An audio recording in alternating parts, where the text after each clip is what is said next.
بسم اللہ الرحمن الرحیم۔ نبی اکرم صلی اللہ علیہ وسلم کا فرمان ہے، جو شخص قرض لیتا ہے اور اس کا پختہ ارادہ ہوتا ہے کہ اسے واپس نہیں کرے گا تو وہ اللہ کو چور بن کر ملے گا۔ آپ صلی اللہ علیہ وسلم نے فرمایا، جو شخص نرمی سے محروم ہے وہ ہر بھلائی سے محروم ہے۔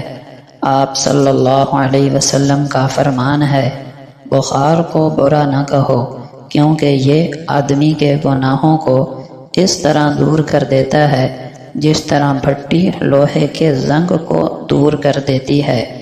نبی اکرم صلی اللہ علیہ وسلم نے فرمایا، جو کوئی مومن اپنے بھائی کی مصیبت پر اس کی دلجوئی کرتا ہے تو اللہ تعالیٰ قیامت کے دن اسے عزت کا لباس پہنائیں گے۔ آپ صلی اللہ علیہ وسلم نے فرمایا، اللہ تعالیٰ ایسے شخص کو اپنے عرش کے سائے میں جگہ دے گا جس نے تنہائی میں اللہ کا ایسا ذکر کیا کہ اس کے آنسو جاری ہو گئے۔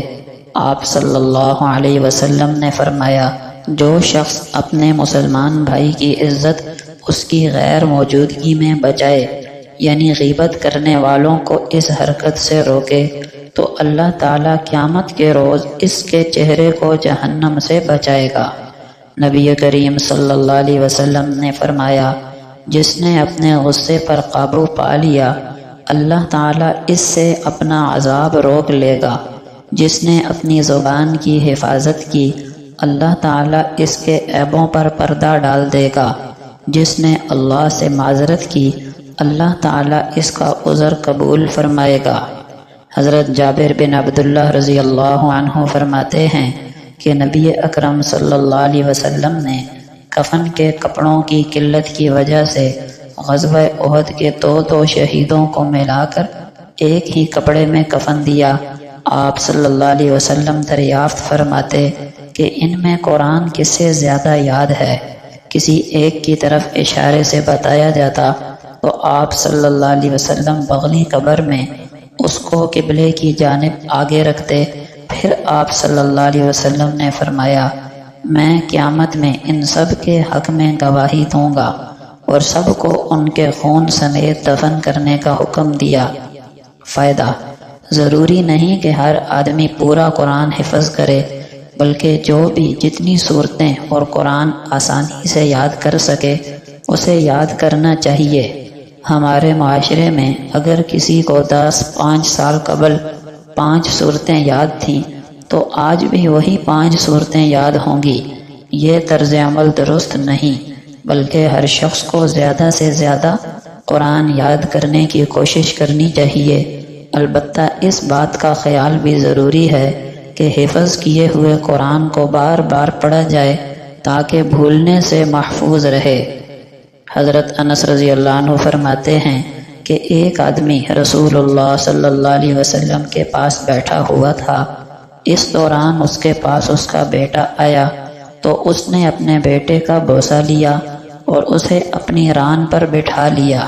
پھر کچھ دیر بعد اس کی بیٹی آئی تو اس نے اپنی بیٹی کو اپنے پہلو میں بٹھا لیا تو آپ صلی اللہ علیہ وسلم نے فرمایا، تو نے ان دونوں کے درمیان انصاف کیوں نہیں کیا؟ اس حدیث سے یہ بات معلوم ہوئی کہ والدین کو اپنی تمام اولاد کے ساتھ یکساں اور برابری کا سلوک اختیار کرنا چاہیے۔ اولاد میں سے کسی ایک کو بلا وجہ زیادہ نوازنے، پیار کرنے یا کسی ایک کو زیادہ حیثیت دینے سے بچوں اور والدین کے درمیان نفرتیں جنم لیتی ہیں، جس کی وجہ سے اولاد اکثر نافرمان ہو کر والدین سے دوری اختیار کر لیتی ہے، اور بعض اوقات والدین کے اس رویے سے گھریلو اختلافات پیدا ہو کر گھر کا سکون برباد ہو جاتا ہے۔